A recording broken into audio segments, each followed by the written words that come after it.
공부하자 힘내자 떡 시간 됐어 시작하자 떡 뽀로도르 끝났어 우리 시작 집중 떡 준비 완료 떡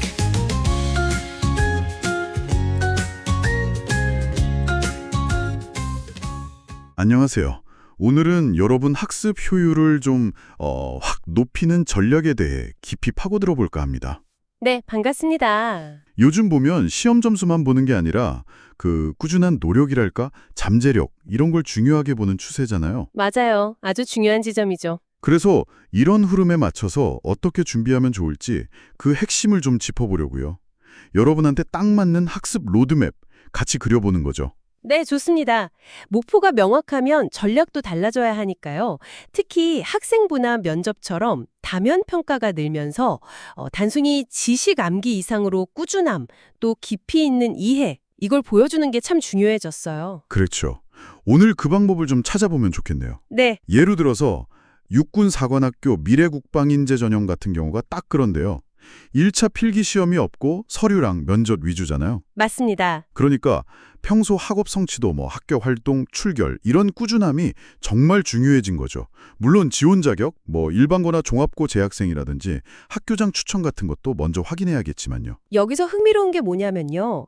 이런 평가 방식 변화가 우리는 이런 인재를 원한다는 메시지를 담고 있다는 거예요. 어떤 메시지요? 그러니까 단순히 시험 기술 좋은 사람보다는 장기간의 성실함, 잠재력, 또 가치관 이런 걸 종합적으로 보겠다는 거죠. 그래서 학생부의 정량평가, 그러니까 내신 성적, 특히 국영수 사과 중요하고요. 네. 또 정성평가, 예를 들면 진로활동이나 리더십, 출결 같은 기록 내용도 다 중요하게 작용하는 겁니다. 아하, 그렇군요.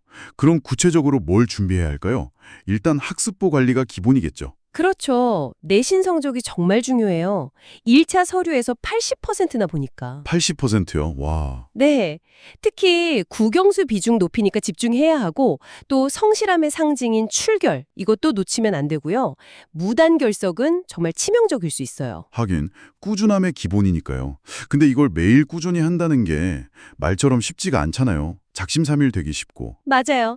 열심히 해야지 다짐만으로는 좀 부족할 때가 많죠. 네. 그래서 이럴 때 도구의 도움을 받는 게 생각보다 효과적일 수 있어요. 도구요? 어떤?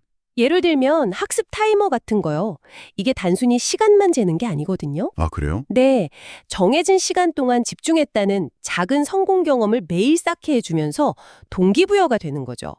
포모도로 기법처럼 짧게 집중하고 쉬고 이걸 반복하는 것도 좋고요. 아, 그 집중력 유지하는 데 도움이 되겠네요. 그렇죠.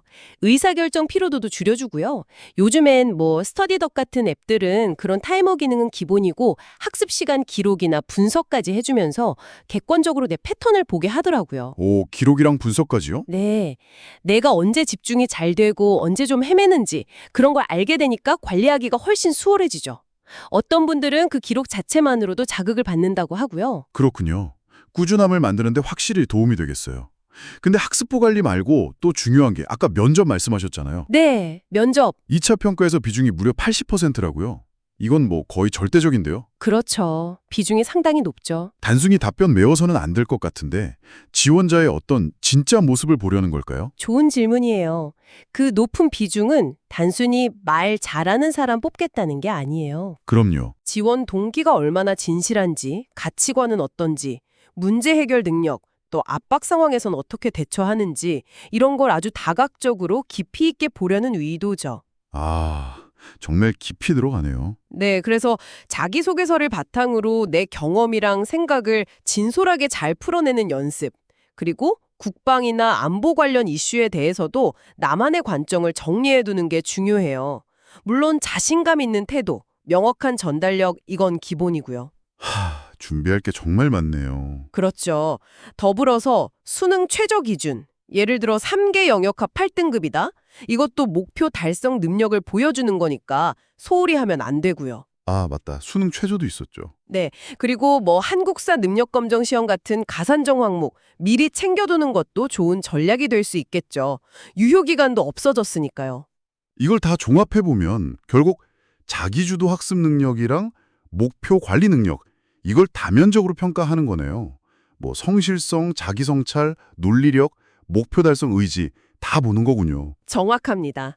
결국 이 모든 게 스스로 학습하고 성장하는 능력이랑 다 연결돼요. 네. 목표 설정하고 시간 관리하고 약점 보완하고 깊이 생각하고 근데 이걸 혼자 다 관리하기 어려울 때 아까 말씀드린 그런 앱의 코칭 기능 같은 게 도움이 될 수도 있어요. 코칭 기능요? 앱에서요? 네, 뭐 개인의 학습 데이터 분석을 바탕으로 맞춤 피드백을 주거나 학습 방향을 제안해 주기도 하더라고요. 특히 스스로 계획 세우고 실천하는 걸 좀 어려워하는 분들한테는 좋은 가이드가 될 수 있죠. 오, 상당히 스마트한데요? 그렇죠. 기술을 잘 활용하는 거죠. 그럼 이게 다 뭘 의미하는 걸까요? 정리해보면 결국 이 변화하는 평가 기준에 잘 대응하려면 단기 벼락치기가 아니라 꾸준한 학교 생활 관리, 또 깊이 있는 자기 성찰을 통한 역량 강화, 그리고 똑똑한 도구를 활용한 전략적인 학습 계획과 실행, 이게 다 중요하다는 거네요. 맞습니다. 아주 정리를 잘 해주셨네요. 그리고 이런 전략적인 접근, 꾸준함, 자기 성찰 같은 원칙들은요, 비단 특정 입시뿐만 아니라 여러분의 모든 학습 과정, 뭐 대학 공부든 나중에 직무 능력 향상이든 다 적용될 수 있는 핵심 원칙이라고 생각해요. 그렇죠. 평생 가져가야 할 능력이네요. 네, 타이머 관리나 기록으로 자신을 객관적으로 보고 또 필요하다면 뭐 코칭 같은 외부 도움을 현명하게 활용하는 거 모두 포함해서요. 자신에게 맞는 방법을 찾아서 꾸준히 실천하는 게 제일 중요합니다. 네. 올바른 접근법이랑 약간의 도움만 있다면 충분히 해낼 수 있다. 이런 생각이 드네요. 자, 마지막으로 한번 생각해 볼 질문을 드리고 싶어요. 네. 오늘 저희가 이야기 나눈 꾸준한 노력, 자기 성찰, 그리고 도구를 활용한 전략적인 학습, 이런 원칙들 중에서 당장 내일부터 여러분의 학습 루틴에 적용해 볼 수 있는 가장 작은 변화는 무엇일까요? 가장 작은 변화요. 네, 거창하지 않아도 괜찮아요. 아주 작은 성공 경험들이 모여서 결국 큰 꾸준함을 만드는 거니까요. 한번 진지하게 고민해 보시면 좋겠습니다.